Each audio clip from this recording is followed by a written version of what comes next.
So hello mga ka-dears in Canada, happy Sunday afternoon para sa ating lahat magmula dito sa amin sa Calgary, Alberta. At ayun nga, medyo natagalan bago tayo uli gumawa nitong video or ng vlog. Medyo naging busy kasi nung mga nagdaang linggo sa trabaho. Daming ginagawa kasi nga summer na naman. At ayun nga, dahil sa atin ng tanghali dito, maraming kaganapan. Kaninang umaga umattend tayo ng basketball opening para to sa mga above 40s na kagaya ko. So ayun nga, nag-start nga pala siya ng 11 o'clock ng umaga at natapos past 12 na. Medyo late na nga kasi nga may mga special mga special awards kagaya ng mga best team, best news, yung mga ganun, may mga opening remarks. Syempre hindi mawawala yan sa mga paliga. At ayun nga, after nun is nagbunutan na yung mga team kung ano yung mga schedule ng laro nila. So ang nabunot nga ng team natin, ng team Violet, ay third game kami. So umuwi muna ako kanina at para kumain ng lunch kasi nga mag-start pa lang yung first game. Yung layo naman kasi nito is about 5 minutes lang magmula sa bahay. At ayun, ito nakabalik na tayo kasi pa-start na yung second game. So ayan, pasok tayo sa loob guys at panoorin natin at pintahan natin yung mga makakalaban namin sa mga susunod na game. At ayun, tignan natin kung anong kaganapan sa loob guys. So ito nga yung Calgary Marlborough Community Center. Ito yung recreational facilities na 5 minutes lang ang layo magmula sa ating bahay. Kaya mabilis natin makabalik para kumain, ganon. So dito nga gaganapin yung isang buong season ng paliga na to. Yun, sa awa ng Diyos, binibigyan pa rin niya tayo ng lakas para makasali at makapag-participate sa mga ganitong activities. So naalala ko nga yung huling sali ko sa liga na ganito is 2020.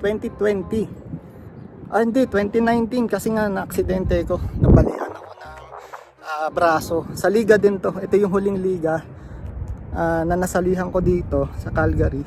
Tapos na-aksidente tayo, tapos nga nag-COVID, walang mga ganitong indoor activities. Kaya ayun, ngayon na lang ulit. Sana patuloy pa rin tayong ingatan ng nasa taas. At ayun, syempre kapag mahal mo yung sports na basketball babalikan mo pa rin. Parang hanap-hanapin ng sistema ng katawan mo. So ayun nga yung mga teammates natin, tamang pahinga muna at pa-chill lang habang nag-aantay na magsimula yung ating program. Shoutout muna sa mga teammates natin dyan, si Arthur, si Emil, si Dindo, Elmer at Kuya Ted. Good luck sa ating game. At nagsisimula na nga yung ating programa at nagbibigay na ng konting words of encouragement or words of wisdom yung ating speaker. At syempre, sa tulong na rin ng ating host, isa-isa na niyang tinatawag dito yung mga basketball team na magpa-participate sa liga na to. So itong liga nga pala nito mga guys is above 40s. Naalala ko, nung una akong natutong mag-basketball, ang sinalihan ko, syempre, Mosquito, tapos Kids, meron pa yata akong junior, tapos eto na, mga konting taon na lang at senior pa. Sana kaya pa ng katawan natin pag nag-senior tayo. So ayan nga, ilang team ba kami dito? Bali 10. Unang tinawag dyan yung black, sunod yung white, tapos may orange, then green, purple, at marami pang iba. Yung katabi pala namin dito is yung brown. So ayan, at may mga tinatawag pa. Ayan, dumadaan yung kulay red. Bali, ang nag-sponsor nga pala or ang nag-host ng paliga na ito is ang ating Canadian Auto Repairs Ltd. Dito lang matatagpuan sa Calgary, Alberta. At meron nga silang slogan na sariling atin ito. Kasi nga, Pilipino yung may-ari.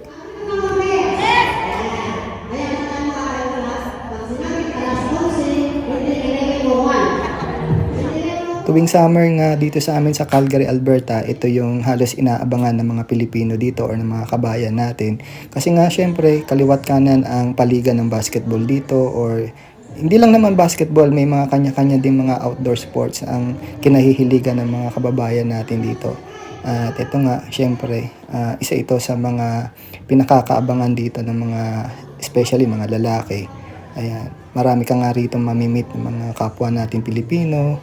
Halos lahat dito parang nagtatrabaho sa auto industry, mga detailer, mga mekaniko, at iba-iba pa. Kaya minsan, maganda rin mag-a-attend dito pagka nakamit tayo ng mga kabayan natin, magkakaroon tayo ng mga bagong kaibigan na makakatulong sa atin. Siyempre, pag wala tayong alam sa sasakyan, di ba? Mapapayuhan nila tayo or masasabihan nila tayo kung saan natin pwedeng dalhin yung ating sasakyan pag kailangan ng i-repair.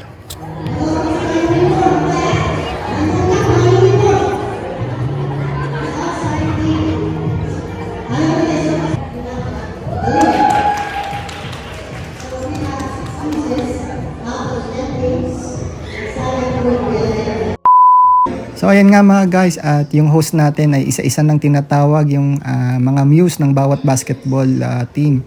At karamihan sa mga muse na yan ay anak din ng mga players natin. So yun, mga bata pa yan. Karamihan dyan ay high school pa lang. At ito nga si Ate Kay ay anak ni Elmer, yung ating captain ball. So ayun, good luck sa'yo ate at salamat sa pag-represent ng ating team.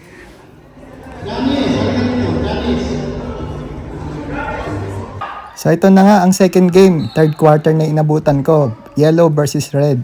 At ilang minuto na nga lang ay kami na ang maglalaro.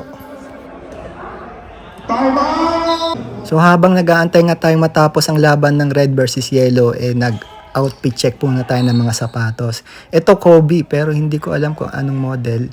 Tapos ito rin, parang hindi ako pamilyar kung anong pangalan ng sapatos niya, pero ang ganda.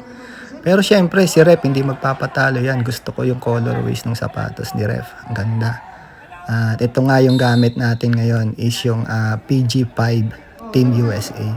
Matagal na to sa akin, mga 2 years na. At ngayon ko lang uli panlalaro to. Kasi nga syempre nagka-COVID, di natin nagamit. So ito nga, mag-umpis na yung laro namin pero hindi ko na ipapakita yung buong laro. Puro highlights ko na lang yung papakita ko dito. Ganun talaga. O paano guys, maraming salamat sa panonood ng ating video. At sa susunod na vlog na lang uli. At kita-kita tayo mga guys. God bless us all and see you to the next one.